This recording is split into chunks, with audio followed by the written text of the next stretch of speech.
श्री स्वामी समर्थ. उद्याचा दिवस म्हणजे रामनवमी आणि प्रभू श्रीरामांचा जन्मोत्सव आणि महाअष्टमी म्हणजे आपली दुर्गाष्टमी, चैत्र नवरात्रीतला 9वा दिवस, ज्याला आपण नवमी म्हणतो, हे आपण उद्या साजरी करणार आहोत. तर उद्या कशी साजरी करायचे? पहिलं तर प्रथम प्रभू श्रीरामांचा जन्मोत्सव. प्रभू श्रीरामांचा आवडता नैवेद्य म्हणजे प्रभू श्रीरामांना शिरा अत्यंत प्रिय होता.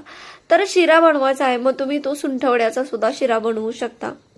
तो बनवायचा आहे, घरामध्ये देवाला अर्पण करायचा आहे. जवळच जर तुमचं मंदिर असेल तर तिथे जाऊन दर्शन घेऊन यायचं आहे प्रभू श्रीरामांचं आणि देवाला तिथे नैवेद्य अर्पण करायचा आहे. तुम्हाला राम रक्षा स्तोत्र पठण करायचं आहे आणि मी तुम्हाला पाठीमागच्या व्हिडिओमध्ये सांगितल्याप्रमाणे तुम्हाला श्रीराम जय जय राम या मंत्राचा सुद्धा जप करायचा आहे.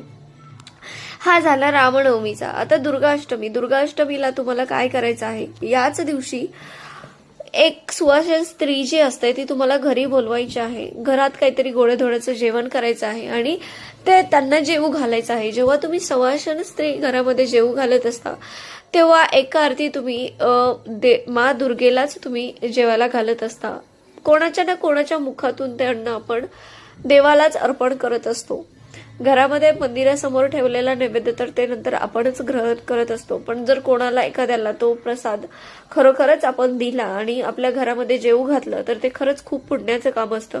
म्हणून उद्या एक सुवासिनी स्त्री नक्की जेवायला घाला. आणि महत्वाची गोष्ट म्हणजे कन्यापूजन. उद्याच्या दिवशी आपण कन्यापूजन करत असतो. 9 मुलींना आपण घरामध्ये बोलवून जेवू घालत असतो. तर त्या उद्याच्या दिवशी तुम्हाला म्हणजे विषम संख्येमध्ये 1, 3, 5, 9 अशा मुलींना तुम्ही जेवू घालता. पण 9 जणींना जेवायला घातलेलं अत्यंत शुभ मानलं जातं. उद्या 9 मुलींना घरी बोलवायचं आहे. त्यांचे स्वच्छ पाय धुवून घ्यायचे आहे, हळदी कुंकू लावायचं आहे, छान जेवण काहीतरी करून गोडाधोडाचं त्यांना जेवू घालायचं आहे. आणि लाल चुनरी जी असते, जी आपण माता दुर्गाला, माता लक्ष्मीला अर्पण करत असतो, ती लाल चुनरी जर त्या मुलींच्या अंगावरती घातली तर अतिशय शुभ. ती तुम्हाला घालायची आहे. आणि त्यानंतर तुम्हाला त्यांना काहीतरी एक भेटवस्तू द्यायची आहे जेणेकरून ती त्यांच्या वापरामध्ये येईल.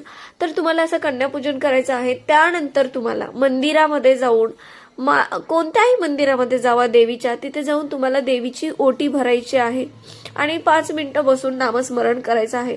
आणि महत्वाची गोष्ट म्हणजे जेव्हा तुम्ही घरात ज्या स्त्रीला जेवू घालणार आहात त्या स्त्रीची सुद्धा तुम्हाला ओटी भरायची आहे. घरामध्ये खणा नारळाने ओटी भरायची आहे. सवाशीण असते त्याच्यामुळे तुम्हाला ओटी भरणं सवाशिणीची अत्यंत शुभ मानलं जातं. तर उद्याच्या दिवशी जे हे कार्य आहे ते नक्की करा आणि याचा अनुभव जो आहे तो मला व्हिडिओमध्ये कमेंट करून नक्की सांगा. जय